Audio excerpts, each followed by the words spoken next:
Welcome back. Whether at work or in our personal lives, we all struggle with making decisions sometimes, especially in our world where things are constantly changing.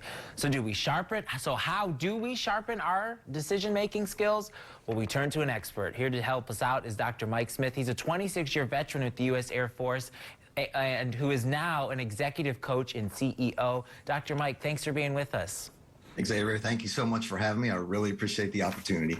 You know, from figuring out what you order on the menu at dinner tonight to figuring out where you're going to move, what your next life decision is, we all have to make so many different decisions. How do we start the process of kind of being better at it?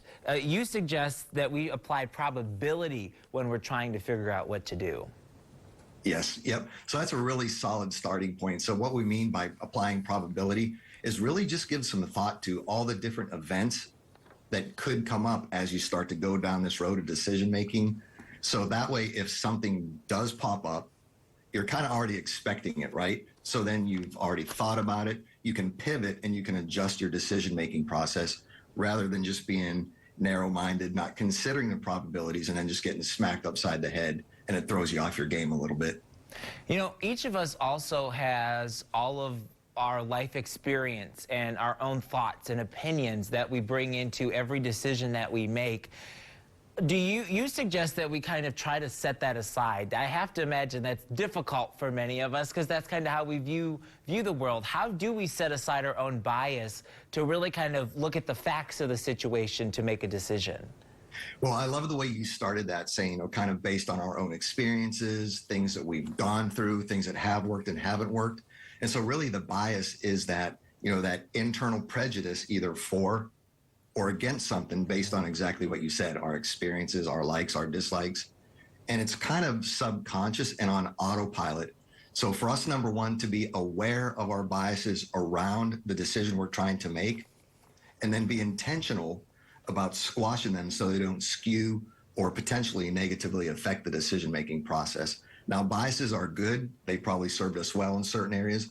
But when it comes to decisions, it's a really good idea to just become aware of them and then just kind of temporarily keep them at bay. I think the thing I personally struggle with is no matter what type of decision we're talking about, there are so many different options out there, so many different choices in these decisions we're making. For the sake of an analogy, we'll just say we're out to dinner at a wonderful restaurant that has 10 different dishes that I can't decide to choose from. How do we start to maybe eliminate some of those choices? Because we have to know some of them just won't work for us. Right. Well, that's a really good question. And in fact, earlier I was listening to you all talk about, you know, the different puppies and the dogs, the different sandwiches, all the different places to go to check out the live art, you know, that's going on in your area. So right there, just in the matter of minutes, I mean, so many options of things to do. So when it comes to decision making, limit your choices to the ones that you truly believe are going to give you the best potential impact and outcome. And also that you can manage the best as you navigate the decision-making process. Right? Just like in Vegas, you know, you mentioned restaurants. I have a hard time walking into a buffet, right? And there are a lot of them without really having an idea of where I want to start. Otherwise, I'll just keep going back and up, down the line. So limiting your choices is a good thing.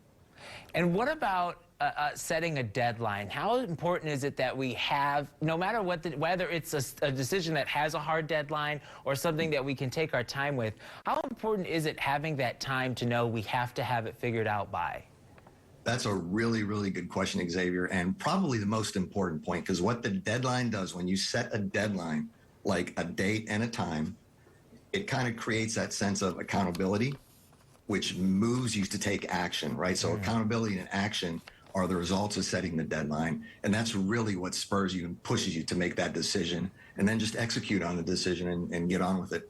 This has been such great advice. I'm going to learn from our better decision-making conversation and listen to my producer and decide to end this interview now before she tells me we're talking too much. Dr. Mike, thank you so much for being with us. If you want to learn more or connect with him, we've got more details on all the things we've talked about, all those tips on our website, 9and10news.com. Thanks so much. Thank you very much. You all have a good one. You too. Food brings people together.